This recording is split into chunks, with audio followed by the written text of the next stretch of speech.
What is going on, everybody? I'm Caleb also known as NFL Caleb 22, and this is the NFL Week 18 of the NFL season. And I do not have my co-host with me, but he'll be back. He'll be back soon, hopefully, um, especially for the playoffs. Yes, it is the last week of the season. Just a very small. It's last week to getting your bets in for the regular season. Obviously, we still have the playoffs. We'll be with you all the way through the Super Bowl, giving you our best bets for the week. Obviously, we won't have five every week. As the games get less and less. But we'll still do our best to try to make you guys money because that is the goal of the show. Um, well, that's what we love to do, and that's what we're about to do right now. But before we get into our best bets of the week, we got to recap what happened in week number 17. And for that happened, favorites actually had a good week. They had a good week, 14-2, 11-4 against 11-5 against spread. Home teams were 10-6 straight up, and they were 10-6 against the spread. Overs unders, 8 overs, 7 unders, so not really differentiate between those two. And then overall for the season, favorites, good against the straight up 182-73, but not so good against the spread 136, 112, and 7. Home teams, they weren't so good 136, 119 straight up, but a terrible 121, 127, and 7 against the spread. There was 133 overs, 118 unders. So there was a lot more overs this season than last season.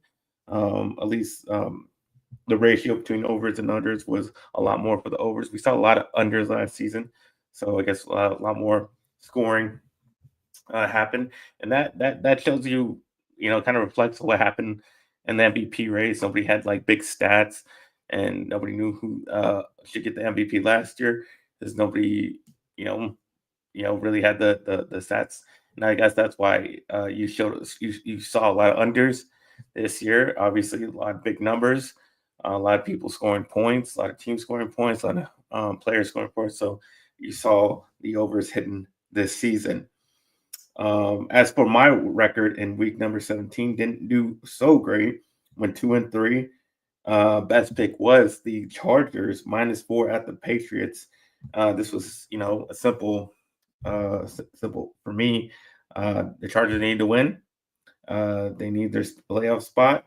Patriots had been done for a while. They're trying to get the first pick in the draft, which they currently do have at this moment.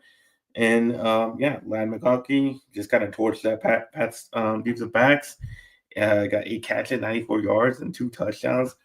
Patriots had lost 6 straight for this, so I don't, there wasn't really any reason to bet on them, or to really think that they were going to, actually cover a spread, even though if it was only 4 points. But I knew like Jim Harbaugh would have his team together and go out there and take care of business, and that's exactly what they did. They won 40-7, so that was an easy money for that pick. As for my worst pick, yes, it was my Cowboys +8 against the Eagles. They get their ass kicked 7-41. You think Cowboys, as well as they've been playing, going against a guy like Kenny Pickett or Tanner McKee, you think they would have put up a better fight than they did. They did not. Also, I didn't know at the time that CD Lamb would be out. Didn't know at the time that Andrew Booth would be starting at cornerback once again for us. If I knew that, I probably would not have made this bet.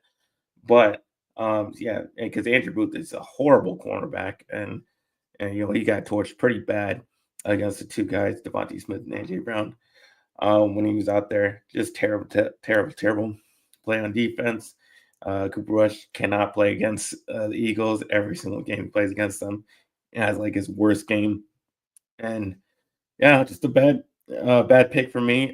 This is just a con to picking early in the week. You don't have all the information, you don't know all the injuries that might come out later in the week. and that definitely affects your bets, and definitely did for me, and that's why I ended up picking so badly on that one. Um, Now, uh, before we get into the bets for this week, that is the five best bets. Well, we gotta say what's up to Big Red. What's going on? He says, "Do you think Trey Lance should play in the final game?" No, I don't think he should play in the final game. And one, if you think he's actually good, and you want to get him at a lesser price, then why show him off? Because he's going to be a free agent. He's not signed with us after this year. So if he plays good and he shows a little something, maybe the price goes up. So why would you show that off? So don't play him for that reason. And if you don't think he's good at all, then there's no point of even playing him because he's just going to stink it up, and you already know he's going to play bad. So there's really no point of that. You're just going to go in the offseason with a terrible loss and him throwing 5 picks, and it's just going to, have like a stink throughout the offseason. At least you can go out with a positive note, maybe getting a win. So they're either or, whether he's bad or good, there's really no point of playing him. So I don't think at all he should play. So yeah, if that answers your question. All right. Before we get to five best bets, we got if you guys can hit the like button, subscribe to the channel if you haven't already, and if you really want to support us, you can join Coffee, Ko-Fi. The link is in the description down below. Join whatever tier suits you. We would very much appreciate it, as I appreciate you guys just for tuning in and watching this. Love to have you all here. All right. Now for my week 18 bets, I'm going to start it off with the Saturday game. Bengals at the Steelers. Bengals are -1.5 on the road. The Steelers just have not had enough offense in the recent weeks. Haven't had much of a run game. Haven't really been passing it well with Russell Wilson as well. And the defense has given up quite a few points in the last few weeks. 27 to the Eagles, 34 to the Ravens, 29 to the Chiefs. And we know how explosive Joe Burrow and Jamar Chase and all them guys can be with the Bengals, and how well they've been playing all season long. So the Steelers probably in for another week of giving up a bunch of points. And Bengals are fighting hard to keep their playoffs hopes alive. Steelers are already in the playoffs, but they, if the Ravens win in their game, then they don't really got really anything to play for themselves. So Bengals at -1.5. That's not too much. Yeah, their defense kind of not so good. It's been playing a little bit better in recent weeks, but still not all that great. But I just don't think the Steelers really have anything to exploit their bad defense like they did in the first matchup. They did score a lot of points in that first one, but I think the Bengals defense is playing a little bit better than they were in that first matchup. So I like the Bengals to cover. Bengals 4-1 against the spread last 5 games, 7-1 against the spread on the road, and Steelers just 2-4 against the spread in the last 6 games. So I think all the numbers are in the Bengals' favor for this one. For the next bet, I got the Chiefs +10 at the Broncos.